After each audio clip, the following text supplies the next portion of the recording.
बिस्मिल्लाहिर्रहमानिर्रहीम। अस्सलाम वालेकुम नाज़रीन, तारीख़ सराय चैनल पर खुश आमदीद। आज की इस इंतहाई अहम वीडियो में हम आपको बताएंगे कि दीन इस्लाम में शेर को क्यों इतनी अहमियत हासिल है और हज़ूर अक़दस सल्लल्लाहु अलैहि वसल्लम ने शेर के मुतल्लिक़ क्या फ़रमाया था। शेर दरिंदों में सबसे मारूफ जानवर है और अरबी ज़बान में शेर को असद कहते हैं। हज़रत अल्लामा कमालुद्दीन अद-दमीरी रहमतुल्लाह अलैह इरशाद फरमाते हैं कि शेर के बहुत से नाम हैं, किसी चीज़ के ज़्यादा नाम इसकी अज़मत की दलील होते हैं। शेर चूँकि जंगली जानवरों में अशरफ व अफजल है, इसीलिए शेर की हैसियत इसके ताकतवर, बहादुर, संगदिल, चालाक, सो मिजाज और बदखुल्क होने की वजह से एक बारौब बादशाह की तरह होती है। इसी वजह से कुव्वत, दलेरी, बहादुरी, जुर्रत, अक़दाम और हमला आवरी में शेर की मिसाल दी जाने लगी है और बड़ी बड़ी हस्तियों को इस्लाम में असदुल्लाह का लक़ब मिला है। हज़ूर अक़दस व अजमल जनाब मोहम्मद मुस्तफ़ा सल्लल्लाहु अलैहि वसल्लम के प्यारे चचा हज़रत सैयदना अमीर हमज़ा बिन अब्दुल मुत्तलिब रज़ी अल्लाह तआला अन्हु को इसी वजह से असदुल्लाह यानी अल्लाह का शेर कहा जाता है। बाज़ अहले इल्म फरमाते हैं कि ये बात शेर के लिए काबिल फ़ख्र है कि इसके नाम से हज़रत सैयदना अमीर हमज़ा रज़ी अल्लाह तआला अन्हु को शेर खुदा का लक़ब दिया गया है। जिस तरह हज़रत अबू कतादा रज़ी अल्लाह तआला अन्हु को फ़ारुसुन नबी यानी नबी अकरम सल्लल्लाहु अलैहि वसल्लम का शाहसवार कहा जाता है। हज़रत सैयदना अब्दुल्ला इब्न उमर रज़ी अल्लाह तआला अन्हु से एक वाक़या नकल है कि हज़रत अब्दुल्ला इब्न उमर रज़ी अल्लाह तआला अन्हु एक मरतबा किसी सफ़र में तशरीफ़ ले जा रहे थे तो इनका गुज़र एक ऐसी जमात पर हुआ जो आराम कर रही थी। हज़रत अब्दुल्ला इब्न उमर रज़ी अल्लाह तआला अन्हु ने इन लोगों से इनकी खैरियत दरियाफ़्त की। आप रज़ी अल्लाह तआला अन्हु ने फरमाया, क्या तुम्हारे साथ कोई हादसा पेश आ गया है? उन्होंने जवाब दिया कि यहाँ रास्ते में एक शेर है जिसने लोगों को खौफ व वहशत में मुब्तला कर रखा है। ये सुनकर हज़रत अब्दुल्ला इब्न उमर रज़ी अल्लाह तआला अन्हु सवारी से उतरे और शेर के करीब जाकर इसका कान पकड़कर इसे रास्ते से हटा दिया।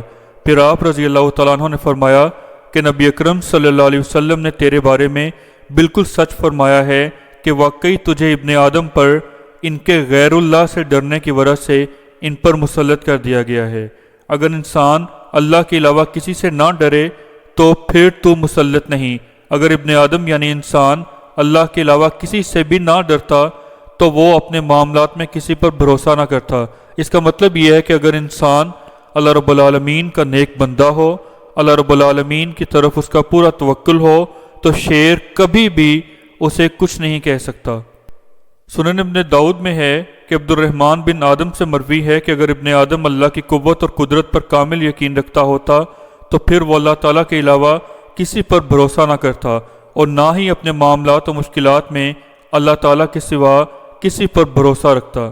हज़रत अल्लामा कमालुद्दीन अद-दमीरी रहमतुल्लाह अलैह की मशहूर व मारूफ किताब हयातुल हयवान में है कि हज़रत अबू हुरैरा रज़ी अल्लाह तआला अन्हु से रवायत है कि हज़ूर अक़दस सल्लल्लाहु अलैहि वसल्लम ने सहाबा इकराम रज़वानुल्लाहि अलैहिम अजमईन से फरमाया, क्या तुम जानते हो कि शेर चंघाड़ते हुए क्या कहता है? सहाबा इकराम रज़वानुल्लाहि अलैहिम अजमईन ने अर्ज़ किया, अल्लाह और उसका रसूल सल्लल्लाहु अलैहि वसल्लम ज़्यादा जानते हैं।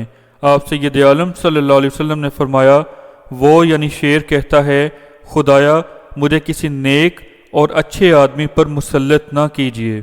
इस हदीस मुबारक से पता चलता है कि अल्लाह रब्बुल आलमीन अपने किसी ऐसे बंदे पर शेर जैसे ख़तरनाक तरीन जानवर को मुसल्लत नहीं फरमाते जो कि ईमान वाला हो और मुत्तकी हो। लेकिन दूसरी ही जानिब कुछ ऐसे वाक़यात भी मिलते हैं कि जिसमें ख़ुद रसूलुल्लाह सल्लल्लाहु अलैहि वसल्लम ने किसी के बारे में ये फरमाया हो कि तुझे शेर खा जाएगा। हयातुल हैवान में ये वाक़या दर्ज है कि नबी अकरम सल्लल्लाहु अलैहि वसल्लम ने एक औरत से फरमाया कि तुझे शेर खा जाएगा, चनांचे शेर ने उस औरत को खा लिया। एक और वाक़या आपकी खिदमत में अर्ज़ करते चलें कि अबू लहब का बेटा जिसका नाम अतीबा था, उसने हज़ूर अक़दस सल्लल्लाहु अलैहि वसल्लम की शान में बहुत बेअदबी की और आप सय्यद आलम सल्लल्लाहु अलैहि वसल्लम की बारगाह में बहुत बदकलामी की। नीज़ ये कि रवायात में आता है कि हज़ूर अक़दस सल्लल्लाहु अलैहि वसल्लम का पैराहन मुबारक भी फाड़ डाला, जिस पर आ हज़रत सय्यद आलम सल्लल्लाहु अलैहि वसल्लम ने यह दुआ फरमाई कि अल्लाह अपने कुत्तों में से एक कुत्ता इस पर मुसल्लत फरमा। बस मुल्क शाम में एक शेर ने इसे हमला करके खा लिया था। واقعہ کچھ یوں ہے کہ ایک مرتبہ ابو لہب اور اس کا بیٹا عتیبہ شام کی جانب سفر کے لیے تیار ہوئے اور راستے میں یہ ایک ایسے مقام پر ٹھہرے جہاں بہت زیادہ درندے مقیم تھے۔ چنانچہ ابو لہب نے کسی سے کہا کہ محمد صلی اللہ علیہ وآلہ وسلم نے میرے بیٹے عتیبہ کے لیے دعا کی ہے، لہٰذا تم سب کا یہ اخلاقی فرض ہے کہ اپنا سامان وغیرہ اس عبادت خانے کے اوپر جمع کر کے میرے بیٹے کے لیے اس کے اوپر بستر لگا دیں اور اسی کے ساتھ اس کے ارد گرد سو جائیں۔ ایک شخص کہتا ہے کہ ہم سب نے ایسا ہی کیا، سامان کو جمع کیا یہاں تک کہ وہ خوب اونچا ہو گیا، پھر ہم نے اس کے ارد گرد کا جائزہ لیا اور عتیبہ سامان کے اوپر جا کر سو گیا۔ رات کو ایک شیر آیا، اس نے ہم سب کے منہ سونگنا شروع کیے، پھر وہ چھلانگ لگا کر سامان کے اوپر پہنچ گیا اور اس نے عتیبہ کے سر کو اس کے جسم سے جدا کر دیا۔ اس کے بعد جب لوگوں نے شیر کو تلاش کیا لیکن وہ شیر انہیں نہ مل سکا، نبی اکرم صلی اللہ علیہ وآلہ وسلم کی بشارت اس طرح عتیبہ کے بارے میں مکمل منوان پوری ہوئی۔ معزز سامعین، اگر آپ کو یہ ویڈیو پسند آئی ہو تو اسے لائک کریں، شیئر کریں، کمنٹ سیکشن میں اپنی رائے کا اظہار کریں اور چینل کو ضرور سبسکرائب کریں۔ جزاک اللہ۔